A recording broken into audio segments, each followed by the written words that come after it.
अस्सलाम वालेकुम रहमतुल्लाहि व बरकातहू। दोस्तों, हज 2025 के लिए हज कमेटी ने एक नया सर्कुलर जारी कर दिया है 3 दिसंबर 2024 को, सर्कुलर नंबर 15, जिसके तहत उन्होंने हाजियों को ट्रेनिंग देने वाले ट्रेनर्स का एप्लीकेशन इनवाइट किया हुआ है, यानी ऐसे लोग जो हाजियों की ट्रेनिंग देंगे। तो ये सर्कुलर नंबर 15 में क्या क्या चीजें हैं, इसका काम कैसे करना है, ये किन लोगों के लिए है, आज की वीडियो में हम लोग इसके बारे में बात करेंगे। वीडियो को आखिर तक देखिए, इंशाल्लाह आपको फायदा होगा। तो दोस्तों, 3 दिसंबर को जारी हुआ हज कमेटी का सर्कुलर नंबर 15 आम हाजियों के लिए नहीं है, ये उन लोगों के लिए है जो हाजियों की ट्रेनिंग देंगे, जो हाजियों को ट्रेनिंग देंगे अपने अपने स्टेट, अपने डिस्ट्रिक्ट, अपने एरिया में। तो हर सालों की तरह इस साल भी हज कमेटी ने ऐसे लोगों का एप्लीकेशन इनवाइट किया हुआ है रजिस्ट्रेशन के लिए, जो लोग पहले से उम्रा या हज किए हुए हैं, जिनको हाजियों को ट्रेनिंग करने का एक्सपीरियंस है, या जो इस चीज में इंटरेस्टेड है, हज उम्रा के काम में, हज का काम उन्होंने पहले किया हुआ है, हज किया हुआ है, और उनका इंटरेस्ट है कि वो हाजियों को जो है कि ट्रेन करें, अपना जो नॉलेज है, जानकारी है, उसके थ्रू हाजियों की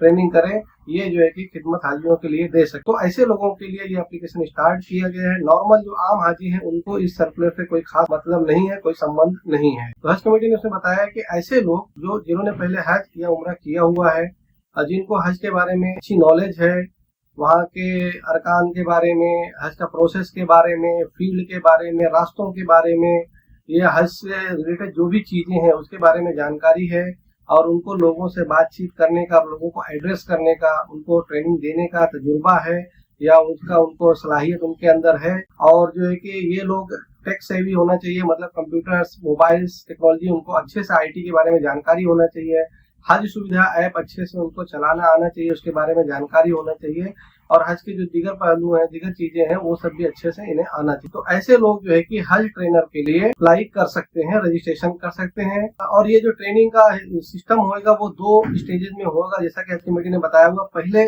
इन ट्रेनर्स का जिनका सिलेक्शन होगा, जो एप्लीकेशन करेंगे, उसके बाद तो जो स्टेट हज कमेटी पहले इन एप्लीकेशन को सॉर्ट आउट करेगी, उन्हें चेक करेगी, उसमें से किनको किनको उसको सिलेक्ट करना है। फिर उसके बाद उनका जो है कि रिटन टेस्ट भी होगा, और जो है कि इंटरव्यूज वगैरह भी उनके होंगे। तो ये सारी चीजें होने के बाद स्टेट हज कमेटी जो है कि ये सारा डेटा अपने स्टेट का, कि जिनको उन्होंने सेलेक्ट किया है, वो डेटा जो है कि सेंट्रल हज कमेटी यानी हज कमेटी ऑफ इंडिया को भेज देंगे। फिर वहां पे जो है कि उनका प्रॉपर चेकिंग होने के बाद सिलेक्शन होगा, फिर उनको मैसेज वगैरह जाएंगे, और उनका पहला स्टेज में उनकी ट्रेनिंग जो है कि की जाएगी। 2 दिन की ट्रेनिंग होगी, ये फुल 2 डेज की ट्रेनिंग होगी। ये पहले मुंबई में हुआ करती थी हज हाउस में, अभी पिछले सालों में जो है कि दिल्ली में हुआ है। तो जो भी होगा वो उनको इंटीमेट कर दिया जाएगा, बता दिया जाएगा। इन ट्रेनर्स के लिए ये 2 दिन की ट्रेनिंग लेना कंपलसरी होगा, मैंडेटरी होगा। तो जहाँ का भी उनका होगा वहां जाना पड़ेगा, चाहे दिल्ली का होगा तो दिल्ली जाना पड़ेगा, और मुंबई है तो मुंबई में उनको आके ये 2 दिन की ट्रेनिंग उनको लेना पड़ेगा। उसके बाद फिर उन्हें जो है कि जिस डिस्ट्रिक्ट के लिए, जिस एरिया के लिए उन्होंने अप्लाई किया होगा, उस एरिया का जो है कि उनको जानकारी दी जाएगी, हाजियों की लिस्ट दी जाएगी कवर नंबर वाइज, और हाजियों के कॉन्टेक्ट नंबर्स वगैरह भी दिए जाएंगे। फिर उनको उससे कॉन्टेक्ट करके फिर अपना जो ट्रेनिंग कैंप है वो चालू करना पड़ेगा, ट्रेनिंग उनको देना पड़ेगी। और जो है कि ये ट्रेनिंग का सारा डेटा जो है कि कलेक्ट करके जो फॉर्मेट हज कमेटी ने दिया हुआ है, उस फॉर्मेट में हज कमेटी को टाइम टू टाइम पहुंचाना पड़ेगा। और हज कमेटी से भी बहुत सारी चीजें जो है कि इनको गाइडलाइंस टाइम टू टाइम दी जाती रहेंगी, कि किस तरह से ट्रेनिंग करना, हाजी को क्या इन्फॉर्मेशन देना है। तो ये दोनों चीज जो है कि एक दूसरे से, ट्रेनर्स और जो है कि हज कमेटी, स्टेट हज कमेटी एक दूसरे से कनेक्टेड रहेंगे, और इनका सारा डेटा जो ट्रेनर होएगा वो पूरा इनका जो हज तक का जाने का जो डेटा होएगा वो कलेक्शन करेंगे, और उसको जो है कि स्क्रूटनाइज करेंगे, चेक करेंगे एग्जीक्यूटिव ऑफिसर जो स्टेट हज कमेटी के होंगे। फिर उसके बाद उनका जो है कि डिसीजन लिया जाएगा कि इन्होंने किस तरह का परफॉर्मेंस दिया हुआ है। और दूसरा ये है कि अगर हज कमेटी ने आपका डेटा देखा और आपका परफॉर्मेंस देखा, तो अगर उनको लगा कि आप हाजियों को जिस तरह की ट्रेनिंग देना चाहिए वैसा नहीं दे पा रहे हैं, तो आपको बीच में भी रिप्लेस किया जा सकता है, आपका रिजेक्ट किया जा सकता है, और आपके बदले स्टेट हज कमेटी किसी दूसरे ट्रेनर को उस स्टेट, उस डिस्ट्रिक्ट, उस एरिया के लिए जो है कि नियुक्त करेगी, वहां पे भेजेगी। तो ये सारी चीजें हैं। इन सारी चीजों की जानकारी जिनको हो, ऐसे हाजी जो हज कमेटी से जुड़े रहना चाहते हैं और हाजियों को खिदमत करना चाहते हैं, वो जो है कि इसके लिए अप्लाई कर सकते हैं। और जो इसका एप्लीकेशन का टाइमलाइन है वो मैं आपको बता देता हूँ, और आप स्क्रीन पे देख सकते हैं कि इसमें जो एप्लीकेशन का स्टार्टिंग डेट है वो 4 दिसंबर 2024 से स्टार्ट है। 4 दिसंबर 2024 से इसका एप्लीकेशन चालू हो गया है। और जो एप्लीकेशन का क्लोजिंग डेट है, लास्ट डेट और टाइम है, वो है 13 दिसंबर 2024 के रात के 11:59 यानी 12 बजे से पहले।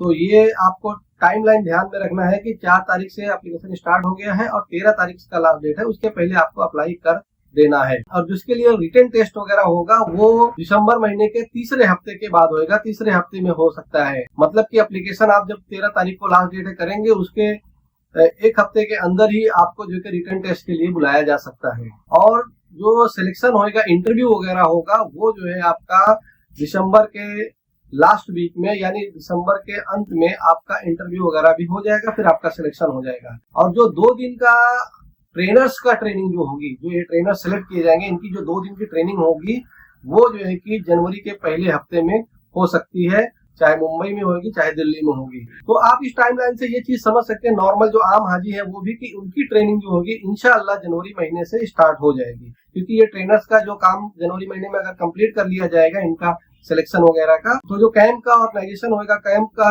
ऑर्गेनाइज करने का काम होगा, वो जो है कि फिर जनवरी महीने के सेकंड वीक या लास्ट वीक से इंशाअल्लाह चालू हो जाएगा। और इनका जो सिलेक्शन होगा ट्रेनर्स का, वो भी उसी तरीके से होगा जैसे खादिमुल हुज्जाज यानी स्टेट हज इंस्पेक्टर्स का होगा। 150 हाजियों पे एक ट्रेनर जो है कि सिलेक्ट किया जाएगा। तो दोस्तों ये मैं आपको बताता चलता हूँ, क्लियर करता चलता हूँ कि ये एप्लीकेशन स्टेट हज इंस्पेक्टर्स यानी खादिमुल हुज्जाज के लिए नहीं है।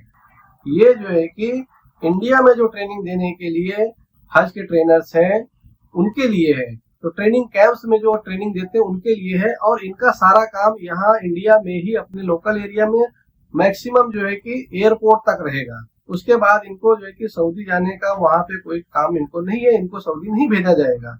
ये जो है कि अवैतनिक लोग होंगे, इनका कोई वेतन इनको जो है नहीं होगा। ये खिदमत खल्क जो है कि फ्री ऑफ कॉस्ट जो है कि अपने शौक के हिसाब से लोगों की मदद करेंगे, उनको जो है कि ट्रेनिंग देंगे और एक उनको हज कमेटी से जुड़े रहने का मौका मिलेगा। और जो खादिमुल हुज्जाज यानी स्टेट हज इंस्पेक्टर का जो एप्लीकेशन है वो इंशाल्लाह जल्द से जल्द इसी महीने में आ सकता है। उसका एप्लीकेशन अलग रहेगा, उसका जो भी सिस्टम रहेगा इंशाल्लाह जब उसका एप्लीकेशन चालू होगा तो हम आपको वीडियो के थ्रू बताएंगे। और इनकी जो योग्यता है, एबिलिटी, इसमें सबसे बड़ी चीज ये है कि हज के बारे में जानकारी, हज किया होना चाहिए। ये सारी चीजों के अलावा सबसे बड़ी उनकी जो योग्यता एक है कि मिनिमम 12वीं पास होने चाहिए। मतलब कम से कम इंटरमीडिएट की पढ़ाई, 12वीं की पढ़ाई वो किए होने चाहिए। उसका सर्टिफिकेट आपको जो है कि एप्लीकेशन में लगाना पड़ेगा। और अगर ग्रेजुएट हैं तो ग्रेजुएट को जो कि प्रेफरेंस दिया जाएगा, ग्रेजुएट लोगों को पहले सिलेक्ट किया जाएगा। और ऐसे हाजियों को अपना लोकल लैंग्वेज जिस भी प्रदेश में है उस प्रदेश की लोकल लैंग्वेज, जैसे महाराष्ट्र में तो मराठी, इसके अलावा हिंदी, उर्दू, इंग्लिश, ये भाषाओं की लैंग्वेजेस की उनको जानकारी होनी चाहिए। कम से कम पढ़ने, कम से कम जो है कि समझने बोलने आना चाहिए। और ऐसे लोगों को जो है कि एक ट्रेनिंग देने की, मतलब मजमे में, भीड़ में, मतलब एक पब्लिक के जमावड़े में बात करने का जो है कि उनको पहले से एक्सपीरियंस होना चाहिए। और ऐसे लोगों को कंप्यूटर टेक्नोलॉजी की अच्छी जानकारी होनी चाहिए। और हज सुविधा ऐप है वो भी चलाना अच्छे से आना चाहिए। और ऐसे जो एप्लीकेंट है उनका जो एज होनी चाहिए वो 30 नवंबर 2024 को 60 साल से कम होनी चाहिए। 60 साल इसकी कम होनी चाहिए, उससे ज्यादा नहीं होनी चाहिए। तो इसके साथ ही हम लोग देख लेते हैं कि इसका एप्लीकेशन कैसे करना है। तो इसके लिए सबसे पहले हमको हज कमेटी की वेबसाइट www.hajcommittee.gov.in पे चले जाना है। वहाँ पे एक नया मेनू आ गया है, ट्रेनर्स लॉगिन। तो वो ट्रेनर्स लॉगिन पे हमको जो है क्लिक करना है। तो फिर एक ट्रेनर्स लॉगिन का पेज खुल जाएगा। उस पेज पे आपको जाना है, वहाँ पे लॉगिन का ऑप्शन दे रहा है, मोबाइल नंबर, पासवर्ड वगैरह। लेकिन अभी आपको जो है कि ये नहीं डालना है, अभी आपको नया रजिस्टर करना है, क्योंकि इसके पहले आपने रजिस्टर नहीं किया है। तो नीचे जो रजिस्टर का ऑप्शन दिया हुआ है उस पर क्लिक करना है और जो है कि रजिस्टर पे चले जाना है। तो जब आप रजिस्ट्रेशन वाले पेज पे जाएंगे तो वहाँ पे लिखा हुआ है हज application form for trainer for हज 2025 हिजरी 1446। तो ये जो है कि आपको विंडो खुलेगी, ये स्क्रीन खुलेगा। यहाँ पे आपको ट्रेनर्स डिटेल पहले डालना है। सबसे पहले आपको एक मोबाइल नंबर जो है कि डालना है जिसके थ्रू रजिस्ट्रेशन होएगा। वो मोबाइल नंबर आपके पास होना चाहिए और हमेशा आपके पास होना चाहिए जब आप ट्रेनिंग के थ्रू भी, क्योंकि आगे का जो आपका कॉन्टेक्ट होगा हज कमेटी का तो उसी मोबाइल के थ्रू होगा। तो ये मोबाइल आपका होना चाहिए। इसको डालेंगे, फिर आपको सेंड ओटीपी करना है। एक ओटीपी आएगा आपके मोबाइल पे, वो ओटीपी डाल के आपको वेरीफाई कर लेना है। जब आप वेरीफाई कर लेंगे तो आगे का जो फॉर्म होगा वो एक्टिवेट होगा। सबसे पहला काम करना है मोबाइल नंबर डाल के ओटीपी लेके वेरीफाई करना है। वेरीफाई करने के बाद ही आगे का आप प्रोसेस कर पाएंगे। उसके बाद आपको एमपिन सेट कर लेना है 6 नंबरों का। जो भी आपको याद रहे और जो सिक्योर हो वो नंबर आप जो है कि अपने हिसाब से वहां पे डाल दीजिए। आगे से लॉगिन करने के लिए आपको यही पासवर्ड लगेगा, यही एमपिन लगेगा। फिर उसके बाद आपका फॉर्म फिलअप का काम चालू होता है। उसमें सबसे पहले आपका जो है कि नाम देना है एज पर पासपोर्ट या एज पर आधार कार्ड। तो आपको वहाँ पे नाम अपना दे देना है। फिर उसके बाद एज पर पासपोर्ट जो उसमें आपका फादर नेम या स्पाउसेस नेम है वो डाल देना है। फिर उसके बाद जेंडर में आपको मेल फीमेल सेलेक्ट कर लेना है। फिर मैरिटल स्टेटस में आपको आपकी शादी हुई नहीं हुई, मैरिड अनमैरिड जो भी है वो आपको सेलेक्ट कर लेना है। फिर उसके बाद एक ऑप्शन है अर्लियर ट्रेनिंग अटेंडेड, यानी आपसे पूछ रहा है कि आप रिपीटर हो कि फ्रेशर हो। तो आप अगर रिपीटर हो तो रिपीटर सेलेक्ट कीजिए, अगर फ्रेशर हो तो आप फ्रेशर सेलेक्ट कर लिए। पहली बार अगर आप एप्लीकेशन कर रहे हैं, ये काम करने जा रहे हैं तो फ्रेशर सेलेक्ट कर लीजिए। फिर इसके बाद आपको जो है कि आपका डेट ऑफ बर्थ डालना है, वो आपको सेलेक्ट करना है। एज है, एज ऑटोमेटिक कैलकुलेट करके वहाँ पे आ जाएगी। इसके बाद फिर अपलोड डॉक्यूमेंट्स का ऑप्शन आता है कि आपको डॉक्यूमेंट जो है कि प्रूफ जो देने हैं। तो जो भी आपका डॉक्यूमेंट है उस सब का जो है कि जेपीजी पीएनजी फॉर्मेट आप बना लीजिए और 300 केबी के नीचे होना चाहिए। पहले आप रेडी करके रख लीजिए। क्या क्या लगेगा मैं आपको बता देता हूँ। सबसे पहले तो आपको एक पासपोर्ट साइज फोटो लगेगा और व्हाइट बैकग्राउंड वाला, वो आप एक रेडी रखिए। तो अगर आपने रेडी रखा है तो चूज फाइल पे क्लिक करके आप इसको अपलोड कर दीजिए। उसके बाद जो है कि अगर आपने पहले हज या उम्रा किया हुआ वो आपको कंडीशन है, तो आप उसका जो वीजा वगैरह है वो वीजा का कॉपी या जो है कि आपके पासपोर्ट पे स्टैंपिंग अगर वीजा हुआ होगा पहले का है तो वो जो है कि यहाँ पे प्रूफ लगाना है। तो वीजा की कॉपी या जो है कि वीजा जो पासपोर्ट पे स्टैंपिंग होता है वो, पहले जो है कि पासपोर्ट पे स्टैंपिंग होता था वीजा का, और अब जो है कि वीजा ई वीजा आता है, अलग से कॉपी आती है। तो उसका हार्ड कॉपी या सॉफ्ट कॉपी जो है तो उसका जो है कि आप अगर सॉफ्ट कॉपी ऑलरेडी है तो भी इस फॉर्मेट में बना लीजिए पीएनजी या जेपीजी में 300 केबी के अंदर। और अगर हार्ड कॉपी है तो उसको भी मोबाइल से या कंप्यूटर से स्कैन करके आप जो है कि उसका कॉपी बना लीजिए और उसको यहाँ पे अपलोड कर लीजिए। फिर उसके बाद आपके पासपोर्ट का फ्रंट पेज का जो है कि कॉपी आपको लगाना है। उसके बाद आपको जो है कि बैंक पासबुक या कैंसल चेक आपका जो है कि आप जो आगे आप बैंक का डिटेल डालने वाले हैं उसका जो है कि एक कॉपी वहाँ पे लगा देना है। फिर उसके बाद जो है कि एजुकेशनल क्वालिफिकेशन आपसे पूछा है। जैसा कि मैंने आपको पहले बताया एज पर सर्कुलर आप कम से कम 12वीं पढ़े होने चाहिए, इंटरमीडिएट आप पढ़े होने चाहिए, तो 12th पास रहना चाहिए। तो आप उसका जो है कि लिविंग सर्टिफिकेट या मार्कशीट जो भी है वो आप यहाँ पे लगा दीजिए। तो ये इतने जो है कि डॉक्यूमेंट्स आपको लगाने हैं। फिर उसके बाद आपसे परमानेंट एड्रेस पूछ रहा है, तो एज पर पासपोर्ट जो भी आपका एड्रेस है, करंट एड्रेस है, जिससे जो है कि हज कमेटी अगर आपको कुछ भेजे तो वहाँ पे आ सके, वो वाला एड्रेस जो है कि यहाँ पे डाल दीजिए। फिर आपको जो है कि स्टेट सेलेक्ट करना, फिर डिस्ट्रिक्ट सेलेक्ट करना, फिर आपका जो है कि पिन कोड डालना है। फिर आपसे पूछा जा रहा है आपका प्रोफेशन क्या है, आपका काम काज क्या है, व्यवसाय क्या है, तो आप यहाँ से सेलेक्ट कर सकते हैं। जो लिस्ट है उसमें बिजनेस है, सेल्फ एम्प्लॉयड है, गवर्नमेंट एम्प्लॉय है, अदर्स है, तो आप यहाँ पे सेलेक्ट कर सकते हैं। फिर जो आपने एजुकेशनल क्वालिफिकेशन का लिस्ट डॉक्यूमेंट लगाया है वो डॉक्यूमेंट के हिसाब से यहाँ पे आपको लिख देना है आपकी पढ़ाई कितनी हुई है। फिर आपका व्हाट्सएप मोबाइल नंबर देना है, अगर ये जो भी आपका व्हाट्सएप चलाते हो मेन जो आपका नंबर है वो आपको यहाँ पे देना है। आपका ईमेल आईडी आप चाहो तो दे सकते हो। फिर उसके बाद आप language opted for training handbook, जो ट्रेनिंग की हैंडबुक हज कमेटी आपको देगी ट्रेनिंग के लिए, उसका कौन सी भाषा में आपको चाहिए, किस लैंग्वेज में चाहिए, हिंदी में, उर्दू में, इंग्लिश में, वो भी आप यहाँ से सिलेक्ट कर लीजिए। फिर उसके बाद हज कमेटी आपसे पूछ रही है कि आपने कौन से साल में उम्रा या हज किया हुआ था, तो आपने जो अभी डॉक्यूमेंट लगाया हुआ है वीजा कॉपी उस हिसाब से यहाँ पे डाल दे, खाली साल आपको डालना है या ईयर डालना है। फिर उसके बाद बैंक अकाउंट डिटेल्स आपको डालना है, तो आपने जो बैंक का पासबुक या कैंसिल चेक का कॉपी लगाया उसके हिसाब से अकाउंट नंबर यहाँ पे टाइप कर दें, बैंक का नाम, ब्रांच कोड, अकाउंट नंबर और IFSC कोड, ये सारी चीजें यहाँ पे आप टाइप करते हैं। फिर आपसे पूछ रहा है कि लैंग्वेजेस नोज, मतलब कौन कौन सी भाषा आपको आती है, तो वो भाषा का यहाँ पे लिस्ट उन्होंने 4 दिया हुआ है।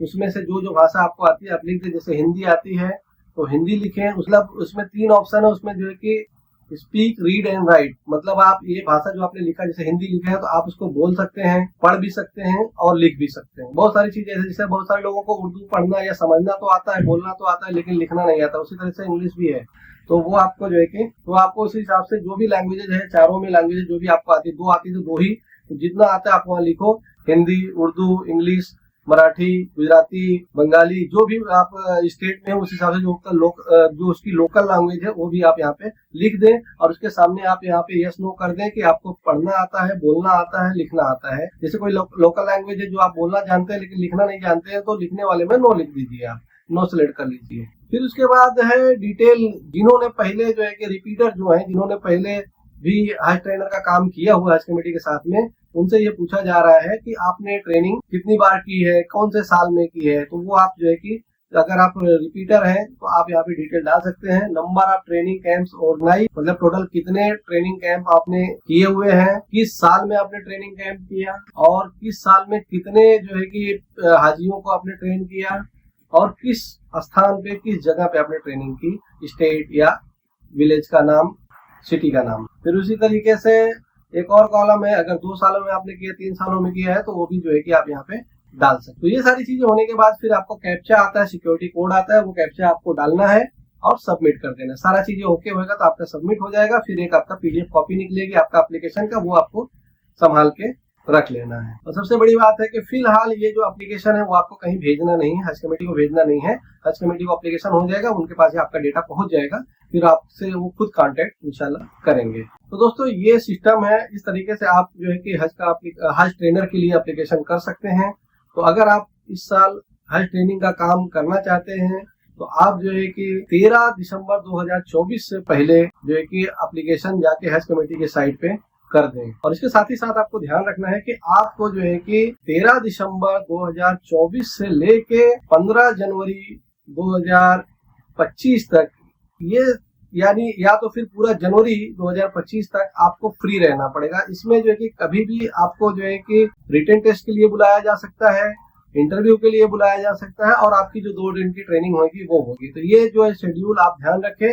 अगर आपने एप्लीकेशन किया, आपका सिलेक्शन हो जाएगा, तो आपको ये टाइम आपको फ्री रखना पड़ेगा। जो भी टाइम पे आपको ये चीजें, इन चीजों के लिए बुलाया जाएगा, वो टाइम पे आपको ये काम करना है। तो दोस्तों ये थी वीडियो हज ट्रेनर का रजिस्ट्रेशन कैसा करना है, एप्लीकेशन करना है कैसा है, उसके बारे में। उम्मीद करते हैं वीडियो आपको इन्फॉर्मेटिव लगी होगी। वीडियो को लाइक करें, शेयर करें, हमारे चैनल को सब्सक्राइब कर लें, हमारे व्हाट्सएप ग्रुप को ज्वाइन कर लें, जिसमें आपके सवालों के जवाब दिए जाते हैं। इस वीडियो में बस इतना ही। अपना ख्याल रखिएगा, मिलते हैं अगली वीडियो में। अस्सलाम वालेकुम।